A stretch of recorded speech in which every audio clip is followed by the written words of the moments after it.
Milk thistle is all natural. So is arsenic. Natural is not really the bar that you've been told it is as far as determining whether something is valuable. So today, with that in mind, we're going to talk about, does cold pressed milk thistle actually help your body convert T4 to T3 for people who are thyroid hormone deficient? It turns out that the real answer is more interesting than yes or no. This is Worth It or Woo, where I don't just hand you a verdict, I teach you to spot the difference yourself, because there are plenty of grifters out there who are happy to make a profit off of you.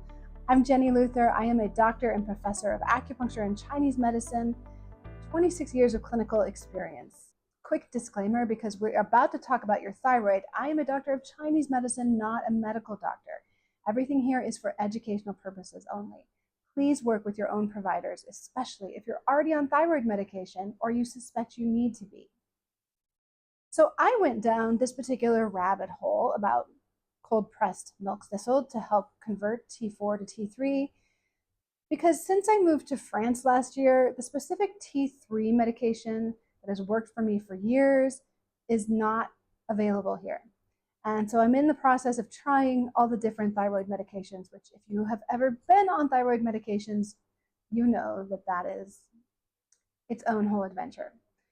So this isn't just academic curiosity for me.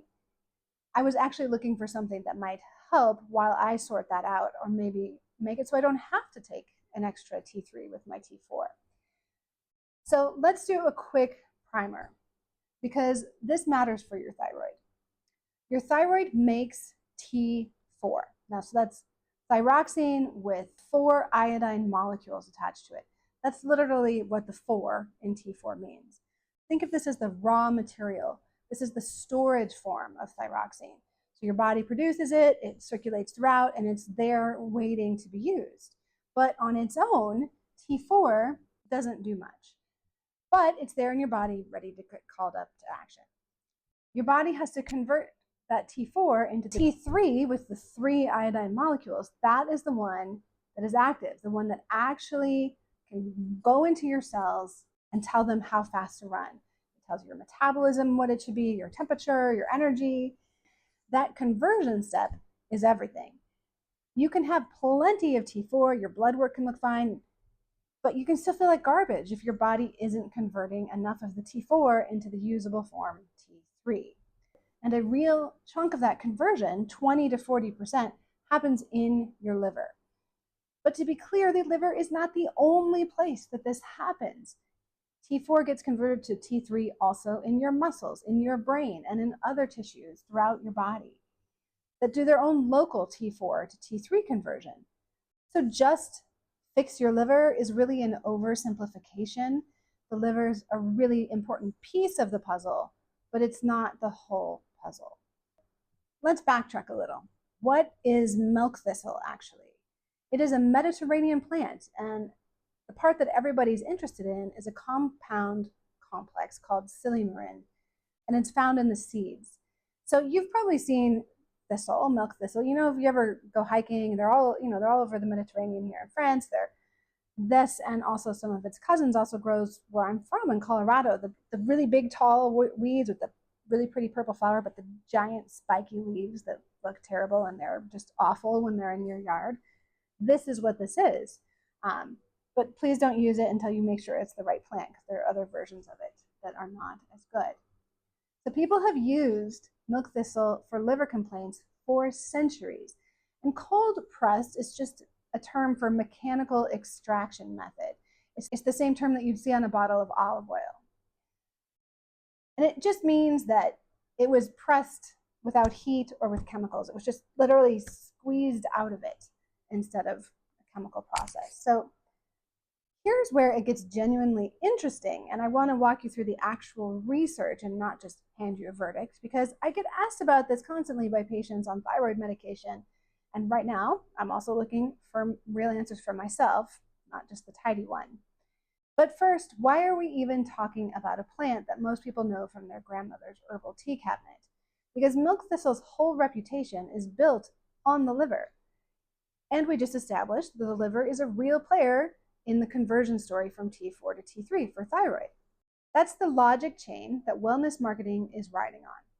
So let's see if it holds up.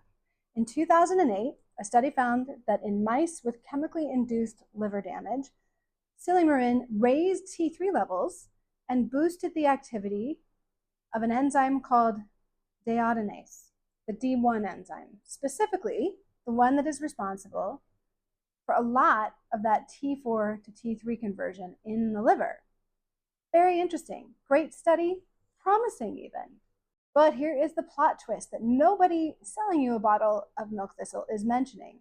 In 2016, researchers found that a specific component of silymarin, called silicristin, is actually one of the strongest known blockers of a transporter called MCT8.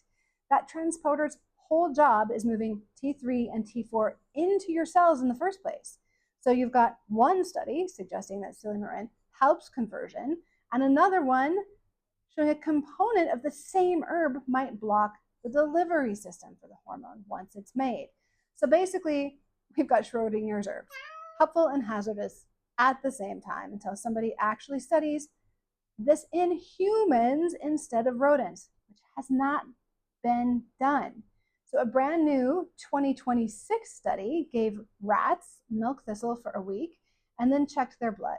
No big changes in T3 or T4. Sounds reassuring, right? But here's the catch. Think of that transporter like a door into a building. If one door gets blocked, most rooms have another door that people can use instead. No big deal. But some rooms only have the one door. The liver's probably got backup doors. Liver is wildly complex and does a lot of things. Right now, we genuinely do not know if there are other doors. Plus, again, this is a study in rats, not people. So the no change in the blood doesn't necessarily mean no effect where it might matter most. So here is the honest bottom line. There are 0 human trials on this, not even one. Everything I just told you is animal research, mostly in already damaged livers in these rodents, not in healthy people, and definitely not people specifically trying to fix a thyroid conversion problem. So what is the actual verdict? Here at Worth It or Woo, I split this into 2 separate questions because they're not the same thing. And here's why that split matters. Most brands selling you something will only answer whichever question makes them look good. And if the evidence is shaky, they will lean hard on the, but it's totally safe. If there's a safety flag, they'll lean hard on, but look at this promising study. Rarely do you get both questions answered honestly at the same time. That's the actual difference between marketing and studies and real information. So first, what does the evidence show? Honestly, it shows kind of, maybe. And that's the real answer. And I'd rather tell you that than manufacture a cleaner one just to give you a tidy ending. Real mechanism, real tension in the research, and 0 human data. So that's uncertain. It's not useless, it's just uncertain. It just needs more research.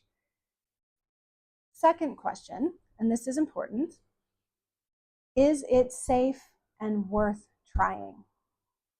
Different questions, and the answer splits too.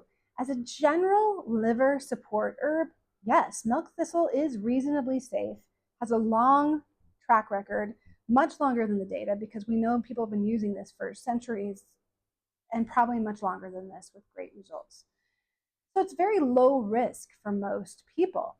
But if you are specifically hoping that this fixes a T4 to T3 conversion issue, that's a different bet.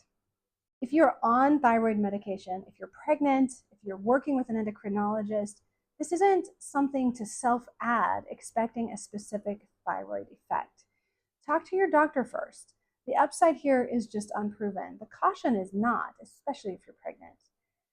And quickly, because I get asked this, is this a Chinese medicine herb? No, milk thistle is not part of the classical Chinese medicine pharmacopoeia, and it never appears in the traditional pharmacopoeia that are easily accessed online.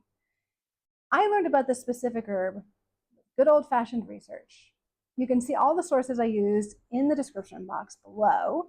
if you're nerdy like I am and want to see it, which I recommend that you become a little nerdy like this and, at least do a little bit of research on it. The thing with TCM is it doesn't stop at the traditional text. Practitioners can and do evaluate new substances through the same lens that TCM or Chinese medicine uses. What does the herb taste like? How does it behave? How does it behave in the body? What is the direction that it tends to go? Is it warming? Is it cooling? Which organ system does it enter? And looked at that way, milk thistle reads as bitter and cooling, entering the liver, and even without centuries of recorded use behind it in Chinese medicine, the goal, which is supporting the liver's job of keeping things moving smoothly, overlaps with how Chinese medicine already thinks about the liver. Same organ, two different medicine cabinets. And I want to be honest with you about which is which. So one more thing worth knowing about this kind of evaluation is safety, interactions, dosing, quality. These are all rigorous parts of traditional Chinese medicine training, not an afterthought. Licensed practitioners aren't just taught what herbs do. We are trained extensively in what can go wrong.